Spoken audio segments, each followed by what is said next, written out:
സംസ്ഥാനത്തെ തിരഞ്ഞെടുപ്പ് വളരെ പടിവാതിൽക്കൽ എത്തി നിൽക്കുമ്പോഴും ബഹുമാനപ്പെട്ട പ്രതിപക്ഷ നേതാവ് അദ്ദേഹത്തിന്റെ നുണകൾ ആവർത്തിച്ചുകൊണ്ടിരിക്കുകയാണ്.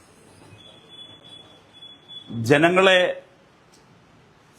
വിശ്വാസത്തിലെടുക്കാനോ യുക്തിസഹമായി കാര്യങ്ങൾ വിശദീകരിക്കാനോ ദൗർഭാഗ്യവശാൽ ബഹുമാനപ്പെട്ട പ്രതിപക്ഷ നേതാവിന് സാധിക്കാതെ വരുന്നുണ്ട്. ഏറ്റവും ഒടുവിൽ മാതൃഭൂമി പത്രത്തിന്റെ പോയിന്റ് കൗണ്ടർ പോയിന്റ് എന്ന കോളം, അതിൽ ബഹുമാനപ്പെട്ട മുഖ്യമന്ത്രി വളരെ സ്പെസിഫിക്കായി ഒരു കാര്യം ഉന്നയിച്ചു. അത് വയനാട് ഫണ്ട് കളക്ഷനുമായി ബന്ധപ്പെട്ടാണ്.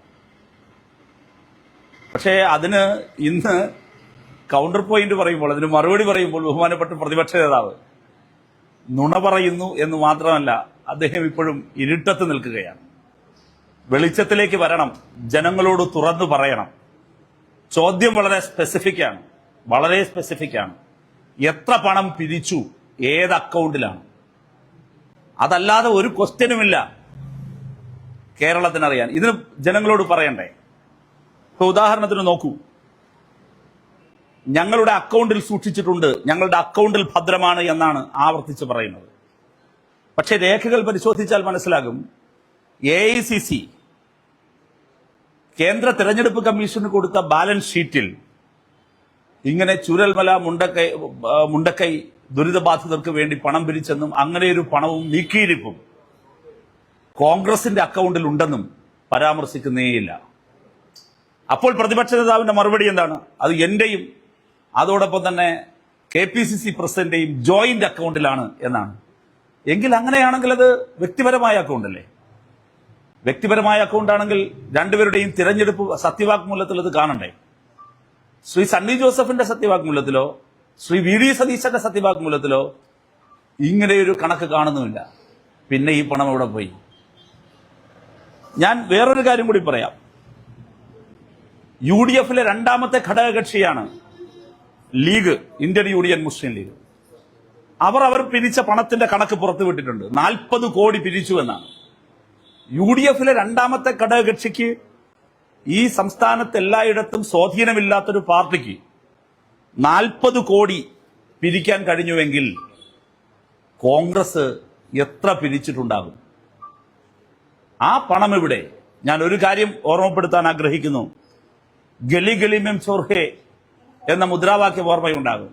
രാജ്യത്താകെ കള്ളന്മാരാണ് എന്ന മുദ്രാവാക്യം അന്ന് വലിയ മുദ്രാവാക്യമായി ഉയർന്ന, രാജ്യത്തിന്റെ ചരിത്രത്തിലെ ഏറ്റവും വലിയ അഴിമതി ആരോപണം, കുംഭകോണം എന്ന വാക്ക് തന്നെ രാജ്യം ചർച്ച ചെയ്ത പ്രധാനപ്പെട്ട ഒന്നായിരുന്നു ബോഫോഴ്സ് കുംഭകോണം.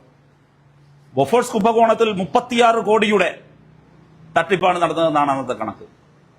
നിങ്ങൾ നോക്കൂ, ഇത് ബോഫോഴ്സ് കുംഭകോണത്തെക്കാൾ വലിയ കുംഭകോണമാണ് കേരളത്തിലെ കോൺഗ്രസ്, രാഹുൽ ഗാന്ധിയുടെയും KC വേണുഗോപാലിന്റെയും കോൺഗ്രസ് ഈ കേരളത്തിൽ വയനാട്ടിലെ ദുരന്തബാധിതരെ ചൂണ്ടിക്കാണിച്ചു നടത്തിയിരിക്കുന്നത് എന്നതാണ് വളരെ പ്രധാനപ്പെട്ട കാര്യം.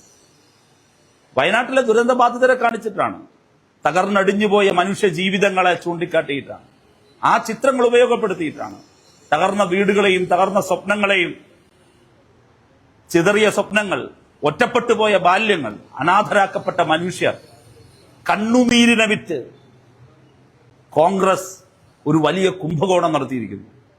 ആ കുംഭകോണത്തിന്റെ വലിപ്പം രാജ്യത്തവർ നടത്തിയ ബോഫോഴ്സ് കുംഭകോണത്തെക്കാൾ വലുതാണ് എന്നതാണ് ഏറ്റവും പ്രധാനപ്പെട്ട കാര്യം. ബോഫോഴ്സ് കുംഭകോണം, ഞാൻ ആവർത്തിക്കുന്നു, 36 കോടിയാണ്. ഇവിടെ UDF-ലെ രണ്ടാമത്തെ കക്ഷിയായ ലീഗിന് 40 കോടി കളക്ഷൻ വന്നുവെങ്കിൽ കോൺഗ്രസിന് എത്ര കോടി വന്നിട്ടുണ്ടാകുമെന്ന മലയാളികൾ നമ്മുടെ സാമാന്യ യുക്തി ഉപയോഗിച്ച് ഒന്ന് പരിശോധിച്ചാൽ തന്നെ മതിയാകും. അതുകൊണ്ട് ചോദ്യം വളരെ സ്പെസിഫിക്കാണ്. ആവർത്തിച്ച് ചോദിക്കുന്നു ഞങ്ങൾ, വളരെ സ്പെസിഫിക്കായ ചോദ്യം: എത്ര കോടി പിരിച്ചു, ഏത് അക്കൗണ്ടിൽ അത് സൂക്ഷിക്കുന്നു? ഇത് ജനങ്ങളോട് തുറന്നു പറയാൻ ബഹുമാനപ്പെട്ട പ്രതിപക്ഷ നേതാവ് തയ്യാറാകണം എന്നാണ് ഇത് സംബന്ധിച്ച് പറയാനുള്ളത്.